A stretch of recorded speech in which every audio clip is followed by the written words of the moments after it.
Welcome to Blizzard Fire. We hope this video helps fire up your solution. In this video, I will explain how to play Zelda on mobile. Many classic Legend of Zelda games, from the Nintendo Entertainment System to the Nintendo DS, can be enjoyed on your smartphone or tablet. We will cover the simple process of setting up your device, choosing the right software, and getting started with your favorite Hyrule adventures. It's a fantastic way to revisit beloved classics or experience them for the very first time, all from the convenience of your pocket.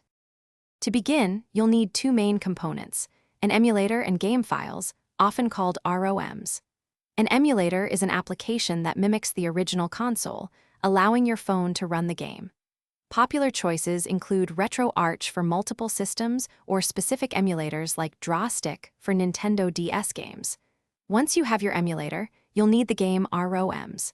These digital copies of the games are essential for playing. Always ensure you legally own the original game before downloading a ROM. While you can use on-screen touch controls, a physical Bluetooth controller significantly enhances the gameplay experience. Most modern smartphones easily pair with a variety of Bluetooth controllers, including those designed for Xbox or PlayStation. After pairing, open your emulator and navigate to the input or controller settings. Here, you can map each button on your physical controller to its corresponding function in the game. This customization ensures a comfortable and familiar control scheme, making your adventure through Hyrule much more enjoyable. For the best possible experience, consider a few optimization tips. First, close any unnecessary background applications to dedicate your phone's processing power to the emulator.